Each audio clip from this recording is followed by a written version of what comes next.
Okay, good morning. Today is Tuesday, April 27th, 2020. One of the first complicated questions that I received at the very beginning of this um, period in early March was a question from a musician who had been hired to do a wedding, and he had received a deposit, a non-refundable deposit, and then the wedding was canceled. So the people making the wedding asked for the deposit back. He said, well, but it's a non-refundable deposit. Non-refundable means you don't refund it. And he asked me what Jewish law would say under those circumstances. So really what I want to share with you is just a commercial.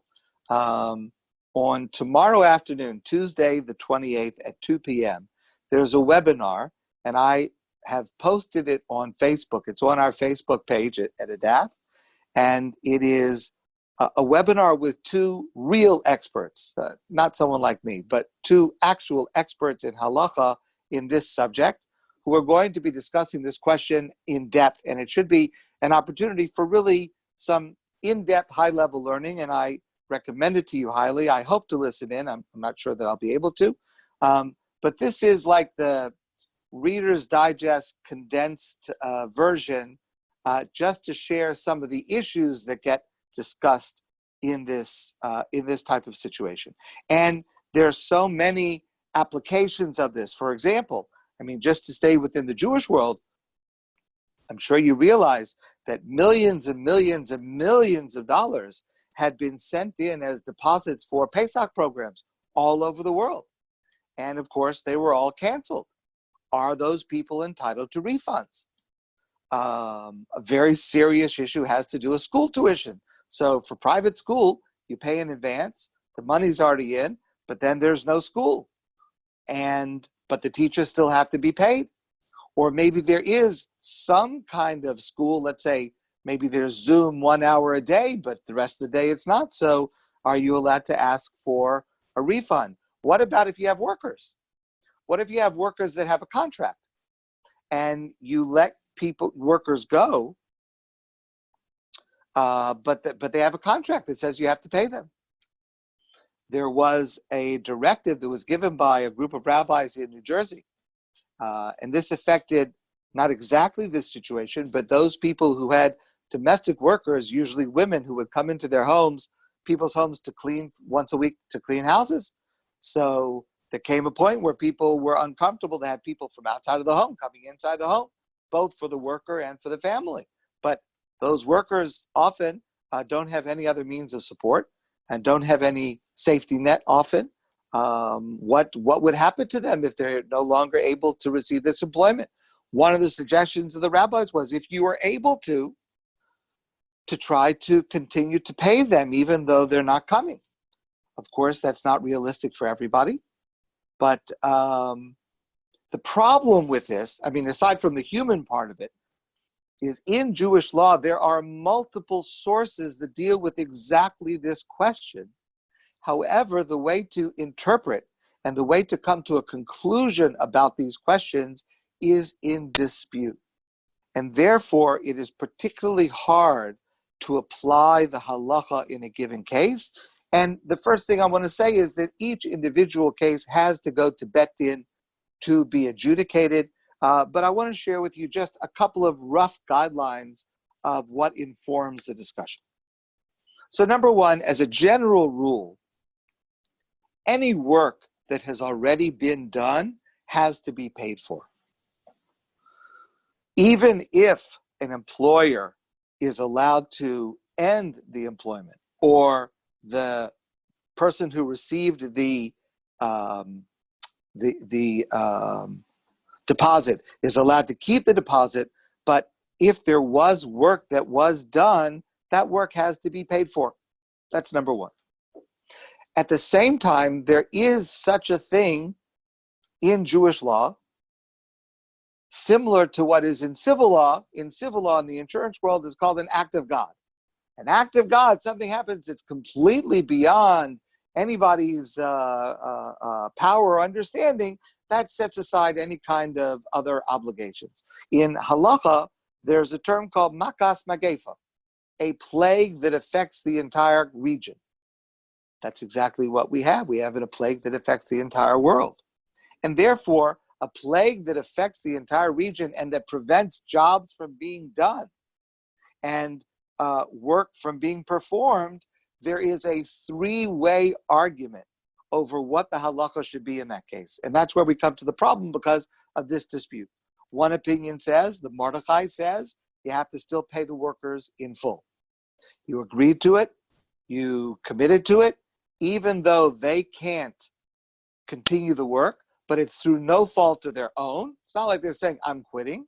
There is this makas medina that is preventing them from being able to do it, and therefore you have to continue to pay them. That's number one. Second opinion is that it's got to be divided, meaning the worker and the employer, or the one who gave the deposit and the one who's holding the deposit, have to divide that amount. Half goes back, half is paid. And then the third opinion is that no, makas medina is no different from any other contract where the employer says, listen, do the work. If you don't come in to do the work, you don't get paid. So what if it's not my fault? So what if it's not your fault that the reason you can't come in is because there is this global pandemic and the law says you can't come in, or it's not safe to come in? You're not coming in. So the bottom line is you're not paid.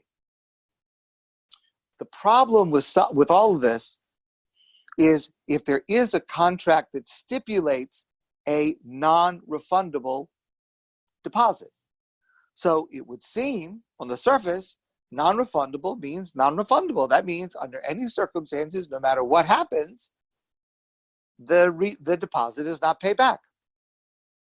The problem with that is that there is a concept in halacha called asmachta.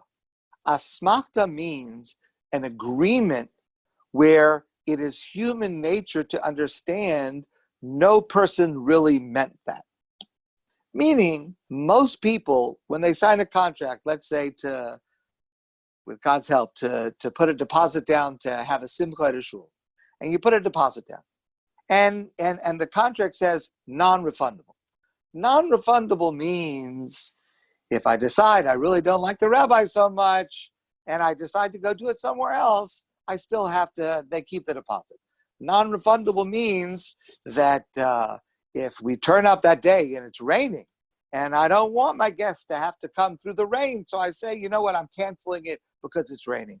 Non-refundable means you're not allowed to make changes on a whim, especially when the organization has gone to effort and expense to be able to hold your simcha. So that's what non-refundable. But whoever in their minds would think non-refundable means a global pandemic where something completely out of anybody's experience comes, that is not something that was considered in a normal person's mind when they signed that contract. And therefore, one opinion would say, non-refundable contract is not binding under these circumstances. Another opinion would disagree with that and say, no, that's exactly what non-refundable means. You have to think about, when you sign something that says non-refundable, you have to think about what the most unusual thing that could possibly happen.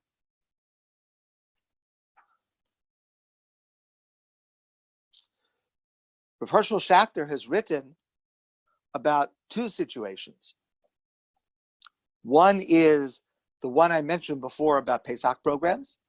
And here you have to understand that, number one, we're talking about gigantic sums of money for a family to go to a Pesach program, not even a high-end luxury program, but just a menschlich with a little bit of a tea room. I mean, you could be talking about $80,000, $100,000 for Pesach. That's not at all out of the ordinary. It's gigantic sums of money. And of course, if you have to stay home, and that means you have to make Pesach yourself, And it could very well be you've never made Pesach and you don't have Pesach dishes. So you yourself are going to have to undergo very large expenses just to be able to make Pesach for yourself.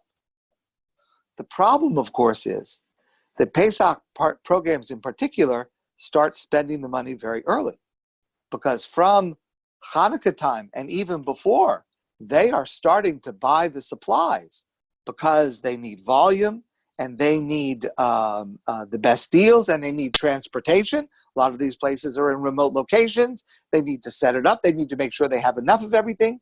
And so by the time February comes along, many of these programs, who are often owned by individuals or very small groups, small businesses, they have laid out millions and millions of dollars. Rav Schachter says that number one, as I said at the beginning, every case has to come before a bet din for adjudication because every case is unique. But number two, certainly there needs to be a sense of pshara, of coming to a compromise and a realization that sticking to the letter of the law might put a lot of people out of business, not only out of business, but in bankruptcy and impoverished as a result. And at the very least, there is strong support to be able to say that for sure they should be able to keep the deposit of the amount that they actually spent. If they actually laid out money, then of course they should be able to keep that amount. Keep in mind, that also is complicated, because if I bought stuff in advance, and so let's say of the deposit you gave me, I spent half of it in buying supplies in advance, well, first of all, I might be able to sell some of those. And a lot of these Pesach programs tried very hard to sell their inventory to individuals, number one. And number two, there might be government programs that help those small businesses. So therefore, all of those factors have to come into consideration. But at the very least, under normal circumstances, a person would be entitled to keep the amount that equals what they actually laid out and were not reimbursed for. The last example I'll give is the schools. And Rav Schachter says, our Jewish schools are already operating at deficits. And in particular, teachers are very low paid to begin with and often paid late to begin with. And if schools would have to give back tuition money, these teachers would be totally impoverished. And Rav Schachter says that this is a situation where members of the community should try to the best of their ability to go beyond what the strict law requires. And even if it is within the category of tzedakah, because it certainly is within the category of tzedakah. And by the way, Rav Schachter wrote these comments in the context of his discussion about Yizkar. I shared this with you before, that Yizkar, which was said on the 8th day of Pesach, does not require a minyan, and therefore we said Yizkar at home by ourselves. Rav Schachter said, of course, the main part of Yizkar is where we pledge funds to give to tzedakah.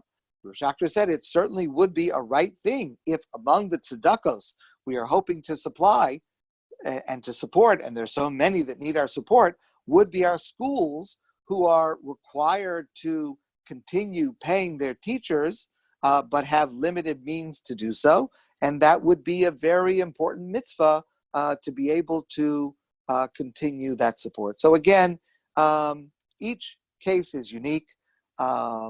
People are allowed to keep the funds that they either worked for or they laid out funds for, and everyone should try to have empathy and understanding and come to a settlement that does not cause anyone financial ruin. So this is a very important subject. I've just touched the surface of it. As again, there'll be a wonderful RCA webinar. The details are posted on our Facebook page, and I urge you to look into it. It's going to be much more practical as we go along. These kinds of questions have come up, and they will continue to come up, and hopefully the Jewish people will act in accordance with not only the letter of the law, but the spirit of the law as well. I want to wish you all a great day.